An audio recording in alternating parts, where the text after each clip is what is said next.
Today we're going to be talking about Fadingecho, a new action/puzzle adventure game releasing around about the same time this video will go live. If you're a long-time viewer, you may remember this game from the 2025 Summer Games Fest video I did where I named the trailer for Fadingecho as one of my best in show, so going into this my expectations were probably a little on the higher end.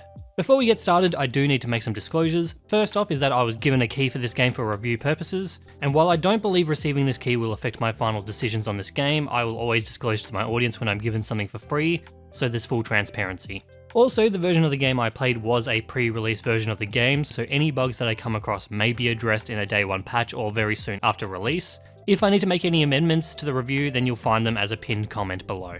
Alright, let's get into it.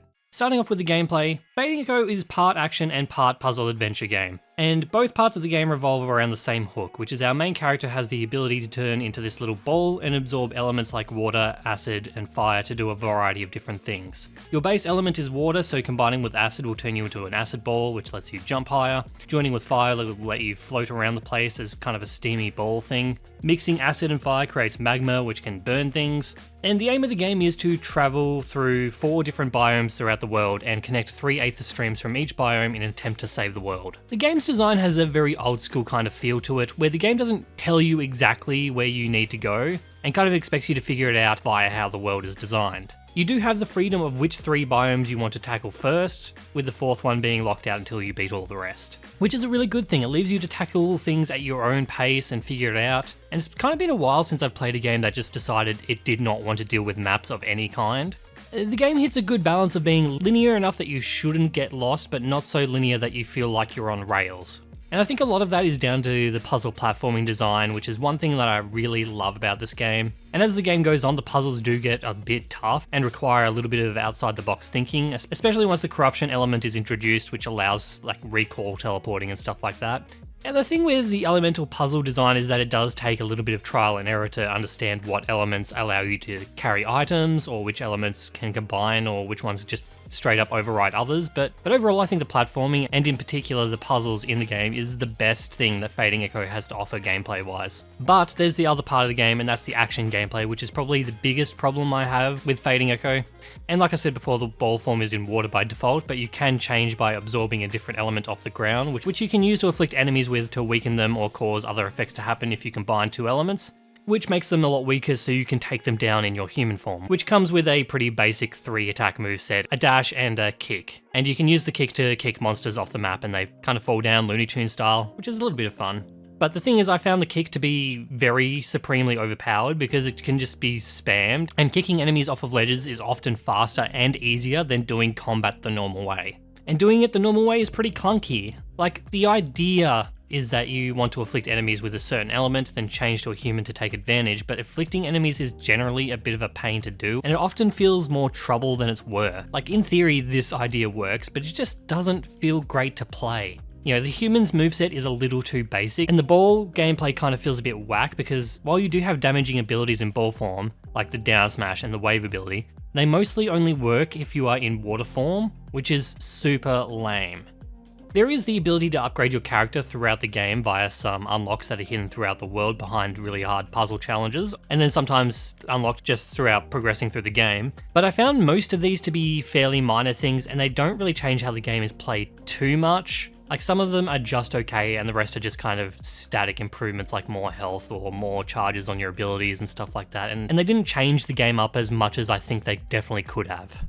I think the action gameplay suffers because the overall game mechanics have to do work for both the action and the puzzle gameplay. I think it works for the puzzle gameplay, but the action gameplay is really clunky because of it. Getting stuck with a water enemy as your last enemy and no way to dispose of it other than just toughing it out or finding the nearest ledge, it doesn't feel great to play. Or, you know, rushing around a fight to just trying to find an element to combat an enemy with doesn't feel satisfying and just feels kind of more annoying more than anything. And that's just kind of on top of the action gameplay just not feeling great to begin with. But all of the element picking and switching to solve puzzles works great, which is why I really love one half of the gameplay but dislike the other half. Moving on to the story, Fadingecho follows One, our playable character and her mother Rain, and they are on a journey to do something when One accidentally merges with some aether that gives her the ability to turn into an elemental ball, which triggers the main event of the story where One and her mother try to save the apparently sentient planet they live on from some kind of corruption. Just like the rest of the game, there are ups and downs to the story. One, as a character, is a bit hard to like. She has a very jokey personality and dialogue that is very hard to get used to. She does get better over time, especially once she gets paired up and begins to develop a bit of a rapport with Vellum, the planet's conscience, who acts as a bit of a Cortana-like guide and lore-dumping machine.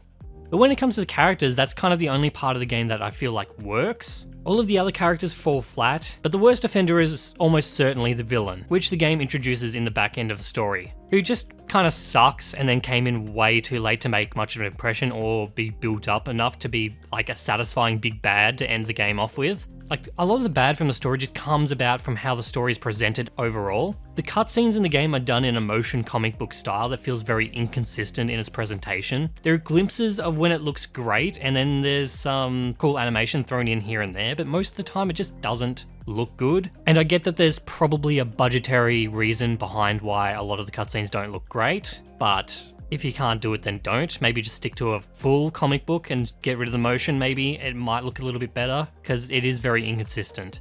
Most of the dialogue in the game is done via radio. Some of it just happens naturally as you move about the world. Other times you need to activate it yourself in these little circle areas where you just need to stand inside to listen to the full conversation.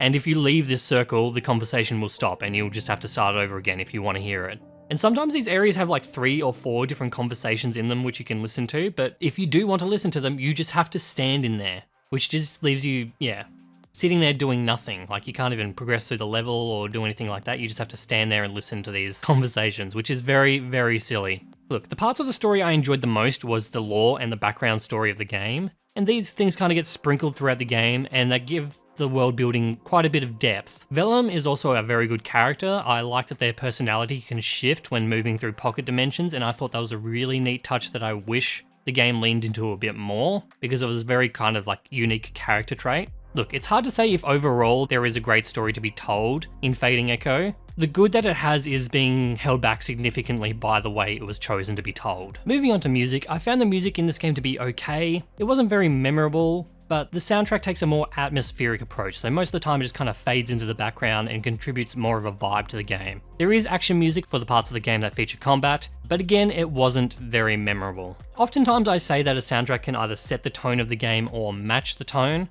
and this is one of the soundtracks that matches the tone of the game, which does lead to it being less memorable, but it does what it needs to, and that's kind of fine with me. Something I'm not so much of a fan of is the sound design. The audio balancing is a little whack. Most of that comes from the voice acting in the game, which for some reason has not been balanced at all. Voice lines are all over the place in terms of volume. One time, one of the main villain's big monologues was cut in half because the audio was just extremely quiet for a bunch of it.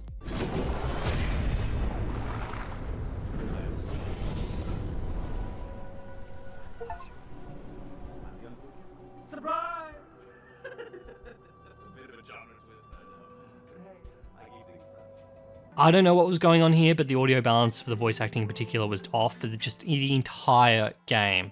Moving on to performance, Fadingecho ran okay. My specs are on the screen. I ran this game on the highest graphics settings possible and was able to get 60 FPS for most of the game time, though there were a few instances of the game dropping major frames, and this mostly happened when loading into or moving into new areas, which could be forgiven if it was the only time it happened, but I found there to be some major frame drops in some of the more hectic combat encounters, mostly towards the end of the game, with the most egregious one being the entire final battle of the game, which I had to lower the graphics settings to just kind of beat because control input was starting to lag due to the drops. But that was probably the most major performance issues. Coming to general game performance, I did come across a few bugs here and there, like enemy AI can be a little off sometimes. There was an instance where a menu pop-up was stopping my ability to dash over a ledge, leading me to fall a couple of times, which was kind of annoying. There wasn't anything too major or, anything too game-breaking, but these things can compound on like an already middling experience.